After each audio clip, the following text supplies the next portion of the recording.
Hello అందరికీ welcome to Bhavika Cheshvika. ఈరోజు మన వీడియోలో ఎంతో టేస్టీగా ఎగ్ మంచూరియా అయితే చూపిస్తానండి. అది జ్యూసీగా కాకుండా ఫ్రైగా అన్నమాట. టేస్ట్ అయితే చాలా బాగుంటుంది. ఇలా డిఫరెంట్గా ఒకసారి చేసి పెట్టండి, చాలా ఇష్టంగా తింటారు. చూసారు కదా ఎంత పర్ఫెక్ట్గా వచ్చిందో అనేది. ఒకసారి ట్రై చేసి ఎలా వచ్చింది ఏంటి అనేది కూడా మనకి కామెంట్ చేయండి. ఇప్పుడు ఇది ఎలా చేయాలి ఏంటి అనేది చూద్దాము. ఫస్ట్ మనం ఒక బౌల్ తీసుకోవాలి. ఆ బౌల్లోకి నేనైతే 2 ఎగ్స్ అయితే వేసుకుంటున్నాను. ఈ ఎగ్స్ని మొత్తం అలా వేసుకోవాలి పగలగొట్టుకొని. ఇప్పుడు దీనిలోకి రుచికి సరిపడా సాల్ట్ వేసుకుంటున్నాను. ఇప్పుడు దీన్ని బాగా తిప్పుకోవాలి. చూస్తున్నారు కదా, మొత్తం సాల్ట్ దానిలో బాగా కలిసే విధంగా తిప్పుకోవాలి. మీకు ఇష్టమైతే దానిలో పెప్పర్ కూడా వేసుకోవచ్చండి, మిరియాల పొడి. ఇప్పుడు ఒక గిన్నె తీసుకున్నాను. ఆ గిన్నెకి కొంచెం ఆయిల్ అప్లై చేసుకోవాలి.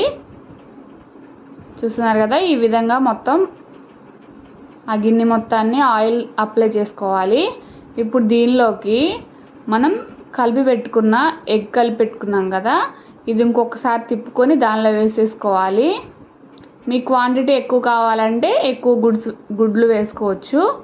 చూస్తున్నారు కదా, ఇప్పుడు స్టవ్ సిమ్లో పెట్టుకొని ఆ గిన్నె పెట్టుకుని దాని మీద ప్లేట్ పెట్టుకున్నాను. సిమ్లోనే పెట్టుకోవాలండి. ఇప్పుడు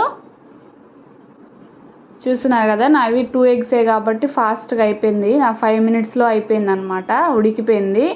ఇప్పుడు దీన్ని ఒక ప్లేట్లోకి తీసుకుని ఈ విధంగా కట్ చేసుకోవాలి. మీ ఇష్టం అండి, మీకు ఎంత సైజ్ కావాలంటే అంత సైజ్ చేసుకోవచ్చు. నేనైతే ఈ సైజులో చేసుకుంటున్నాను పీసెస్. మనం కట్ చేసుకున్న ముక్కలు ఉన్నాయి కదా, ఈ ముక్కలను ఒక బౌల్లో వేసుకోవాలి. తర్వాత రుచికి సరిపడా కారం వేసుకోవాలి.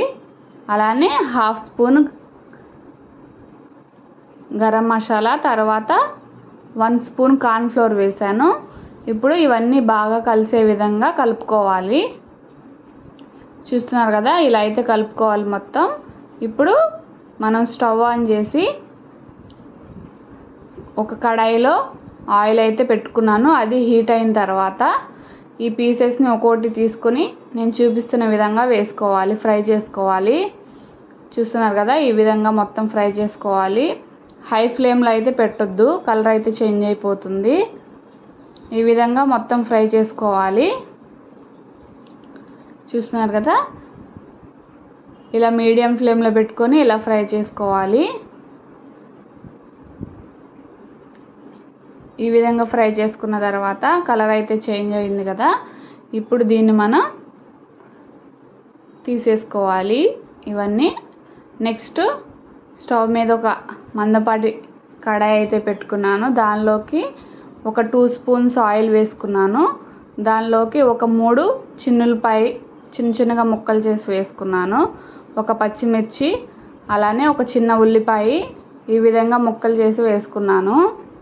ఇప్పుడు దీన్ని 1 నిమిషం సేపు హై ఫ్లేమ్లో ఉడికించుకున్న తర్వాత 1 spoon tomato ketchup, 1 spoon soya sauce, 1 spoon green chilli sauce, 1 spoon vinegar, ఈ 4 వేసుకొని కొంచెం 1 మినిట్ హై ఫ్లేమ్లో పెట్టుకుని టోస్ట్ చేసుకోవాలి.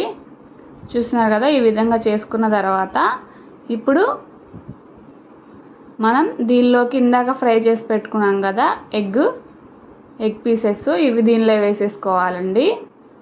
అంతేనండి, చాలా ఈజీగా అయిపోతుంది అన్నమాట ప్రాసెస్ అనేది. ఈ విధంగా మొత్తం కలిసే విధంగా ఫ్రై చేసుకోవాలి. అంతేనండి, ఎంతో టేస్టీగా ఈజీగా అయిపోయే ఎగ్ మంచూరియా అయితే రెడీ అయిపోయింది.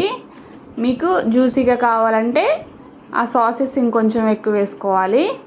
చూస్తున్నారు కదా, ఈ విధంగా అయితే చేశాను. మీకు నచ్చితే కనుక మన ఛానల్ని సబ్స్క్రైబ్ చేసుకోండి.